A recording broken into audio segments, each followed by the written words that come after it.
Your home is your most valuable asset, so it's important to do everything you can to protect it and your family. What are the top three threats to my home? Well, Dan, that's a great question. And believe it or not, thunderstorms wreak havoc on your home. They can really cause a lot of damage, followed up by fire, which can happen from storms or it could happen from interior of the home as well. And then lastly, floods, water damage, both from natural disasters as well as just regular water happening to break inside your own pipes, toilets overflowing, all kinds of different things like that. And we need to know more about these situations. And in order to do that, you need to know that you're talking to an expert. This is home expert Daniel Cook. He's the owner and operations director at Cook DFW Roofing and Restoration, serving families in Dallas, Fort Worth, and surrounding areas. Daniel, why are storms such a menace to my home? Dan, they just come up so fast. And in the North Texas area, especially, we are in a high, densely populated region. We have a lot of homes that are stacked on top of each other. We have what's called squall lines or dry lines that come through, and they mix with the moisture coming up from the Gulf of America now. And when they do that, it just creates a lot of disturbance, and that makes these storms pop. And when they pop, you're talking about winds up to 75, 80, 90 miles an hour, not even tornadic winds, but just high straight line winds. Then on top of that, we have a large amount of volume of rain that comes down. And then with that wind, that rain comes in and it blows sideways sometimes. Then we have hail that develops in some of these storms. And sometimes the hail can get up to 2 and 3 inches in diameter. So imagine it's basically like a major league pitcher throwing baseballs at the side of your home consistently for 15 to 20 minutes. And so, yeah, as far as your roof getting damaged, the windows, all your, siding, things around your home that get broken. It's amazing how much these storms can affect your home. So a lot of times people think it's a storm's coming and so it's going to rain or something like that. And they don't understand how much damage can occur in a matter of 15 minutes to your home. You could be having $60,000, $70,000 worth of damage to your home. That by far is the number one biggest issue, is how fast these storms can occur and how much damage they can occur in a matter of minutes. In 2025, they measure the size and the caliber of a storm by how much impact it caused in losses. And so when you get $1 billion storm, that's significant. And those numbers have been increasing over the years, obviously because of the cost of everything's raising up. But in the US in 2025, we suffered $1 billion loss every 10 days. That's That's amazing. amazing. It is. It's mind-boggling. I mean, if you would think 10 years ago, we had maybe 10 billion. Now we're getting one every 10 days. And that's all natural disasters. That means it could be coming from a flood. It could be coming from tornadoes. It could be coming from a large hail event, which is the most common. It could be coming just high wind up in the Midwest. They have a lot of high wind events. But all of these combined, and national wildfires, those are always a large one too. But the amount of disasters that we're having and storms coming through it's mind-boggling. Yeah, and there's a huge regional impact as well. Texas, Colorado, Nebraska, Kansas, and Oklahoma, also known as Tornado Alley, saw Yep. significant hail activity contributing to large insured losses. It's amazing that insurance companies still even operate in Tornado Alley. Well, that's a whole bunch of government assistance now. I mean, so states get with insurance providers, especially the large ones. They make it to where they want those insurance companies in there. Now, the rates obviously go up as the cost of, business overall goes up. What insurance used to cost a couple of $1,000s, let's say 10 years ago. Now you got rates that are pretty much averaging anywhere between $4 and $6, $7,000 a year on policies now. So obviously those rates have to go up. The cost of ownership of a home goes up, but you have to protect it. You have to have that insurance. And that's what makes knowing your policy on what happens to your home so important. And that's a whole nother topic, but man, that can be really scary when you start looking at your insurance policies. And this is just our premiere episode of Know Your Home, presented by Cook DFW Roofing and Restoration, starring Daniel Cook, home expert. And we will be delving really deeply into the boring, tedious nature of insurance claims, but They are massively important. Whether you're financing your home or you're paying cash, you need homeowners insurance. And that is something we all have to navigate. And it's important to know as much as you can as a homeowner that you can about that process and what the claim process is like. And we will jump into that topic in future episodes. For now, we're still talking about the top three threats to my home, and we're starting with the storms. So, Daniel, what can I do to protect my family in a severe weather situation? Well, it's always important when you have a family, especially little children. Pets are obviously important to the family. When you know you have something coming through, and majority of the time, our technology now these days and the weather, uh, it's just important to watch out and have some type of an alert system set up at your house, whether it's on your phone. I know they make apps that will alert you and ding you when there's storms coming around. I know that there's radios that have alerts set up that you can set inside your home. Obviously, if you're watching TV, they break into regular channels, but not all the streaming that everybody does these days. So that's what's so important. We're not living in the 80s and the 90s anymore, where they broke in and they had the natural weather system come in and beep everything out. That just doesn't happen because people don't use those resources anymore. So you need to set up something inside your house, either on your app, either a NOAA radio inside your home that alerts you when storms are coming, because it can look beautiful outside. You're thinking everything's rosy, but then within 20 minutes, that dry line can come across and it can rip through your neighborhood really fast and catch you off guard. So be prepared, have some type of warning system set up for your home, and that you can get a hold of all the people. You need to know what's going on. When the storms are coming, and you know they are, be prepared. You need to have your designated place inside your home called a safety zone that is ready and prepared. And that doesn't mean it's the coat closet that you're going to have to take 3 or 4 minutes to take everything out of the way in order to get everybody in there. It needs to be a place that everybody knows they need to come to when you call, or if there's a certain way of a warning that you're going to send out to the family. Everybody knows they need to get in that closet or they need to get into that bathroom. It's an interior portion of your home on a lower floor.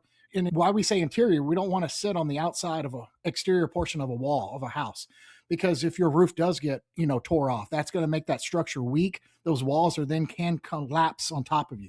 So we typically like that interior portion of the home. Under some stairs is another one. I've seen a lot of these newer homes, they make these nice closets that are connected under the stairs, and so it gives you a nice area that's all covered and completely surrounded basically. And so when you get in there, let's just be realistic. It's maybe 5-10 minutes. If you really are going to stay in there for a while, you want to be 10 minutes before or 10 minutes after. But you're in there, let's just say 15-20 minutes max. And you don't need to have like a pantry inside there. You may want to keep some bottles of water in there just in case. You may want to keep something that maybe keep the kids not so worried about the storms, maybe a toy or something like that. Keep the dogs entertained, if you're going to have the pets in there. And hopefully it's comfortable enough that everybody can relax and be safe right out the storm. Once it's gone, get everybody out of there. If you do have something that happens to your home significantly, let's say unfortunately your home is struck by tornadoes or heavy something and causes damage, when you get out of that room, you need to be very cautious, because there could be live wires, there could be a natural gas leaking, there could be all kinds of safety issues. So if something does occur, you need to be very, very cautious how you leave your home and how you get everybody out together. And then once you get out of the home, you need to have a reunion point outside the house, whether that's in the front yard, whether that's at the park across the street, whether that's, somewhere around your neighborhood, and you need to stay together. Don't leave each other, because it's going to be chaotic. I've seen these pictures of these events that come through, and you just can't wrap your mind around it unless you drive through some of those events, and the damage and the material and the debris all over the roads. And you got first responders coming in there. And so you got a lot of vehicles driving around. You got to stay together, keep the family together, keep them organized, make sure everybody, should have some good shoes on their feet. There could be shrapnel out there in the yard, walking through the grass. There could be broken glass. There could be construction materials. There could be nails. There could be all kinds of stuff out there when you get out of your home. So you need to be very protected. I would always have some type of a jacket. When you go into that safety room, you need to act like almost like when you come out, you're not going to be able to get anything other than what's in that closet or on your body. I can't tell you how many pictures I've seen of people wearing, shorts in a t-shirt and no shoes because they didn't know the storm or they didn't think it was going to hit their home. And so they just ran into the closet and then they come out because everything they had is gone. These are the things you got to be prepared for. There's nothing worse than being unprepared and something significant like this happens to your home. It's scary. I mean, I can't tell you, raising my girls, how many times we thought we were going to hit this by the storm, and the girls are freaking out and the wife's freaking out and everybody. And I'm like, just everybody stay calm. Let's get into our safe room. We're going to be okay. We're all together. Got the dogs in there. Lord, I can remember I almost didn't get a dog one time in there and all hell broke loose with the family. So you got to have a good plan for everything involved. Yeah, it's one of those things where daddy, go get the dog. And if you don't have the dog, you don't come back. And it also sounds like it's a good idea for in that interior closet, bathroom, whatever, that you have some of those things ready to go for you. So if you don't have a whole lot of warning that a storm, tornado, severe hail is on the way, and you don't have time to dress accordingly, when you go into that safe room, you can already have that stuff in there for every member of your family. You got a jacket for everybody. You have a pair of shoes for everybody. You have those things in there ready to go. So if something catastrophic does happen to the home around you, you can then exit and you are prepared to then go out into the world and you're protected as much as you can be from all the things that you just mentioned. Yeah, 100%. If you have a large enough closet, I think you just said it perfectly. I think you need to have a safety, preparation, materials, clothing, shoes, couple bottles of water, whatever you can. Just like that's a go. It's not. That's your go room. Yep. That's your safety room. That's your go materials, basically. And really, you could have a go bag that you keep in that space. So in the event that you have to bolt from the house quickly, all you got to do is grab that bag and it's got those things in it for everyone that you can then, change into once you get to a safer spot. Otherwise, you keep it in that bag in that room. And when you get in there, then you can pull all that stuff out, get everyone dressed and ready to rock and roll. Yeah. The second biggest threat to my home is fire, with an average claim of over $88,000 from 2019 to 2023. Fire in the home, often caused by cooking accidents, faulty wiring, and heating equipment issues, is the costliest threat to the home. What 3 tools do I need to protect my home and my family from a fire? So the most important one are fire extinguishers, both downstairs and upstairs if you have a 2-story home. The next one is a fire blanket. Not many people have seen those. They come in a little package and they're designed to basically wrap around your body if you need to evacuate your home and you have flames going around you, and that will not let you get burned as badly if you're walking through a fire. And then lastly, if you do have a 2-story home and unfortunately you're not going to be able to get downstairs safely, you need to have some type of a ladder, emergency ladder system that you can put outside one of your windows. And that allows you to escape outside your home, not going through the fire. So those are the 3 top things that you need. So then let's dig in deeper to those fire extinguishers, because there's a lot of good information you have about those. Well, fires are one of the scariest things that can happen to your house because I guess they catch everybody off guard. Storms like we just talked about, we can see coming usually. We get warned. A fire, you may look up and all of a sudden you were cooking in your kitchen and all of a sudden there's a fire that starts in the oven. You open the door, that gives it more oxygen, and then somehow it spreads. Then all of a sudden it gets to your countertops or your cabinets. And then all of a sudden you're trying to figure out, where can I go to get something to put this off with? And then you panic and you may have a grease fire and you put water on it. Well, what happens with water and grease? Well, then it makes it worse. So then if you're not experienced by thinking of these things, it's not like you know that to grab a large towel and suffocate the fire and take the oxygen away from it, or knowing that baking soda will put a fire out in a grease fire situation, or having the proper fire extinguisher. So fires are getting really scary because they catch you off guard. And unfortunately, they usually happen in the most time that you're expecting them. So number one, fire extinguisher, I just referenced that. You need to have a proper fire extinguisher, and the fire extinguishers are all different.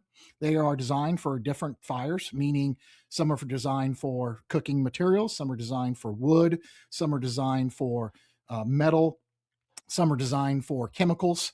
That chart is perfect. It tells you, what kind of fire extinguishers you need in certain situations. They do make combination fire extinguishers that are good for multiple events to not make you have to have 5 different fire extinguishers.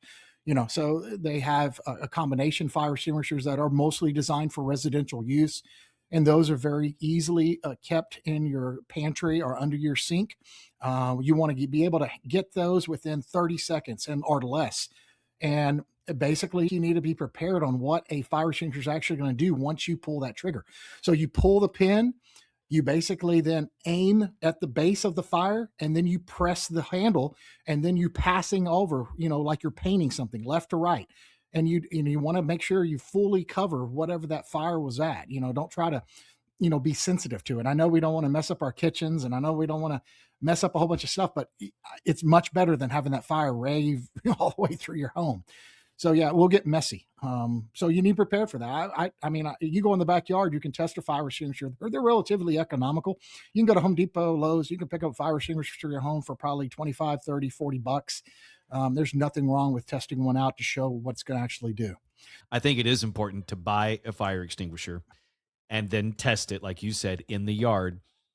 So that way you know how to operate it. Because one thing fire will not do is wait for you to read the instructions on the side of the fire extinguisher. It's going to still burn stuff while you're trying to figure out how to work the dang thing.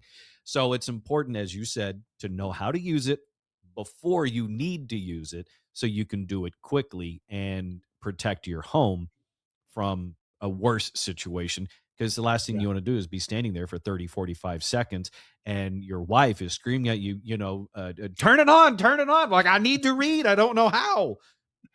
Practice in the backyard, know how to work it. And then you'll be ready in the event that a fire does happen in your home. And Yeah. real quick, I need to thank you because I didn't realize until you told me that there are different types of fire extinguishers. All I knew is that they were red and sometimes around. I knew how to use one because I have used one, but I didn't know there were different types. So thank you. Well, that's not just you. I mean, this is why we're doing this podcast. We want to really train the homeowners because there's so many new homeowners out there. And there's some homeowners that's been homeowners for 10 to 15 years, but maybe they never even heard of this information. So this is truly the reason why we're going to have this podcast is we're going to talk to people and educate them on every level of their home because that's truly what we want to make sure. We want to have educated homeowners. But fire extinguishers are super important, but hey, what if you have a two-story home and you say, "Why do I need a second floor fire extinguisher?" Well, there's nothing. I'm not cooking upstairs. I'm not doing anything. Well, guess where? Majority of the time, you might have a fire that comes in from the attic. What if your home gets hit with lightning? And you all of a sudden you have a walk-in attic right beside that area and it's next to a bedroom, which majority of the time it is. Well, what if that fire then all of a sudden gets in, it blocks you from getting out of that bedroom? So that's another thing. And so fire extinguishers upstairs, there's no, I've read studies as far as having them in a centralized location, having them near an exit of the room where you're going downstairs. They've said that you can even have one in each bedroom closet, to be on the safe side. That could be excessive, but there's nothing wrong with being prepared. You can't put a price on your kids' lives or your family. So fire extinguishers, fire blankets, and emergency ladders if you have a 2 or 3 story home. Anything else we've missed when it comes to protecting your home and your family during a fire? Yeah, good bonus one here. And this is very common. A lot of people overlook it is your fire smoke detectors. And you're also even one that a lot of people don't have is a carbon monoxide detector. That's super important because carbon monoxide unfortunately does happen inside people's homes and there's no way you smell it. It just unfortunately it's an invisible killer. There's a lot of times that you will hear about people passing away in the middle of the night because they had a carbon monoxide leak. So yeah, must get a tester for your home. Carbon monoxide, that's the bonus from Know Your Home and Daniel Cook, home expert. So, of the top 3 threats to my home, we've covered fire, we've covered storms, now water. Water and floods do not like houses. Yeah. Non weather related water damage can lead to significant damage and potential mold problems, with an average insurance claim of $15,400 from 2019 to 2023. And also keep in mind when it comes to water, and we're talking here about also flooding. Standard home insurance doesn't cover flood damage typically, and that requires a separate policy. Okay, so Daniel, when it comes to water and flooding, what can I do to protect my home from water emergencies? Well, water is very scary, especially if large amounts, quantities come down. We all saw what happened in the Hill Country this last summer around July 4th. A lot of people perished, unfortunately, because we didn't have the alarm systems that we needed down there, and it happened kind of really early in the morning, and nobody even saw it coming. So, you know, natural disaster flooding is something that you all again goes back to having some type of an alert system on your phone, a NOAA radio if you're going to be out camping, different things like that. If you live in a flood prone area, you need to be prepared. Doesn't mean that it's going to flood every year. Unfortunately, that was the first time those areas have flooded over 100 years, but it's available to that area, and that's why they're called floodplains. So be prepared, be knowledgeable about your area that you live in or visiting. That's super important because once floods start, they don't stop, and they can grow so fast, so quickly. It's scary. But even your personal home, we see a lot of this around people that live near rivers, people that live near lakes. You see these homes that, people are climbing up on the top of their roofs, trying to, hope that the helicopter will come and save them. I can't stress you enough. You need to have an action plan for all kinds of events that might happen to your home. But flooding naturally is really scary. And also, you got hurricanes and tropical depressions that could come through, cause a lot of water coming into your home. Um, Especially if you live near the ocean or anything like that. Those are, of course, really bad areas. And then, outside of natural disasters of water, you have just your common pipes that might break inside your home. We had that massive storm freeze that happened in 2021, and that froze everybody's pipes or sprinkler pipes. And you had water basically flooding people's homes because they didn't know where the water shutoff was, and or they didn't have a key to activate it.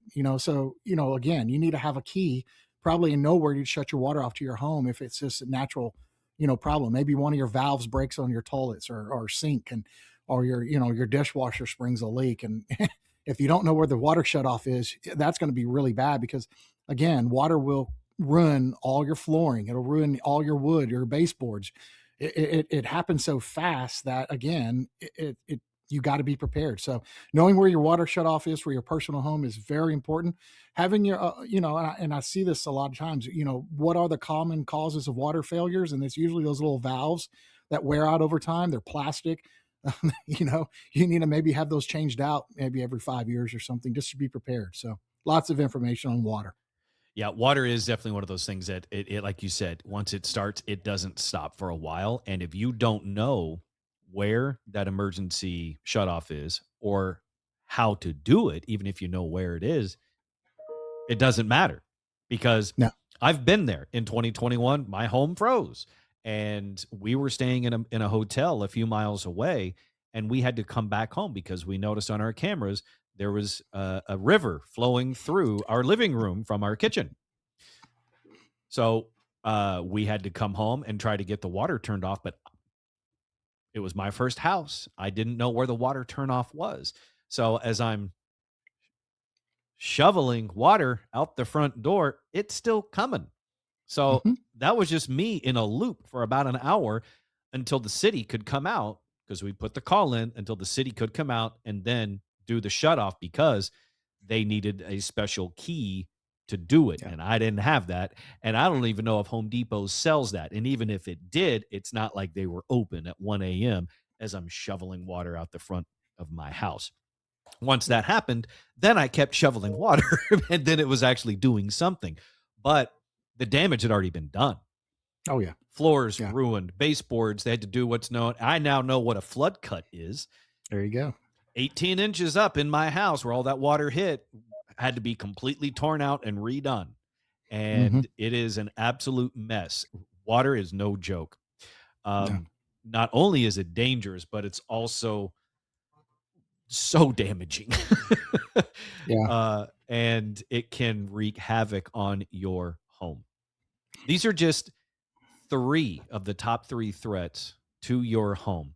We are just, pardon the pun, dipping our toe in the water here when it comes to you knowing as much as you can about your home and not only trying to protect it, but to keep your family safe inside your home as well. And Daniel, you pointed this out earlier, and I want to mention it one more time. In 2025, the United States suffered $1 billion disaster every 10 days. This is why it's so important to know your home. We'll see you next time.